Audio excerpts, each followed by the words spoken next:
Hi everybody, my name's Adam. I'm going to start a business this morning. Have decided to start broadcasting from my kitchen live with my iPhone to talk to you about a few things that you might be interested in. And first of all, I want to tell you I'm based in Zurich, Switzerland, or 10 minutes out of Zurich in a little town called Talwil on the beautiful lake of Zurich. And I'm an American, grew up in Vermont, and I've been living in Switzerland for 20 years. And raised two boys, and now I'm very excited about what's going on in the world, particularly that Bernie Sanders just won the New Hampshire primary by almost 20 points, last I heard, which I think is truly extraordinary. And I want to talk to you about why speaking your mind is important. We get too much of our information, too much of what we think we need to think from other people. We need to use our own judgment as opposed to listening to people who will tell us all the time that they know it better.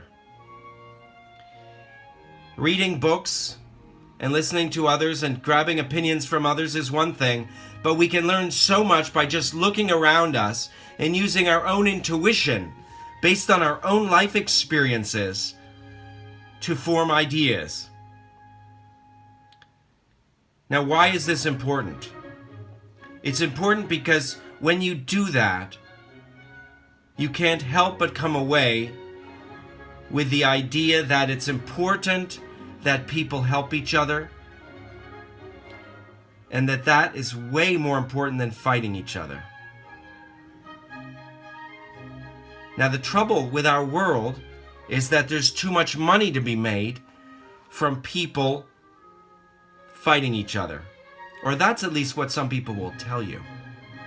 But the irony is what they don't tell you, is how much better and even how much money could even be made if people worked more together than fighting. Because when you fight, instead of being a community effort, because two sides have to work together to make it work, when you fight, there has to be leadership,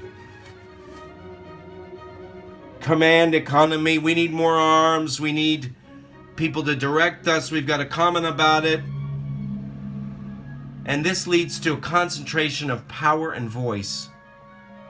And in economic terms, monopolies in certain areas where people can make huge amounts of money controlling that. When everyone's working together and it's consensual, maybe there's less need for arms. Maybe there's less need for someone at the top telling us what to do, if we can figure it out on our own. And this is why, in history, you often heard it said that leaders use strategies like divide and conquer, back even in the Roman times or before, as a way of getting ahead. And the reason they did that was because when you divided, you sowed animosity, and then you could better defeat your enemy by making them less united. Now, obviously, the answer for the enemy would be not to be divided, but to be come together. Because when you are together, you are stronger. It's like what a family is all about. You're much stronger as a family when you're a couple of parents and kids than you're each as individuals.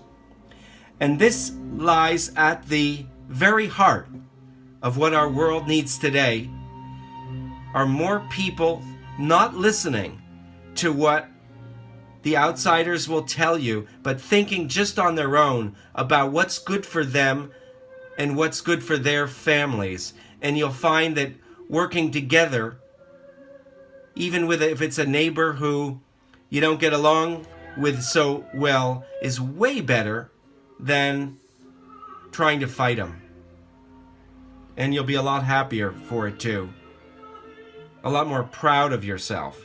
And if you are religious, you can be sure that your God will be much more proud of you, that you took the moral high ground and decided to pursue a policy of cooperation and agreement and compromise versus war, division, violence, fighting, coercion. I gotta put my coffee on. That's all for right now. Talk to you later. Adam signing out.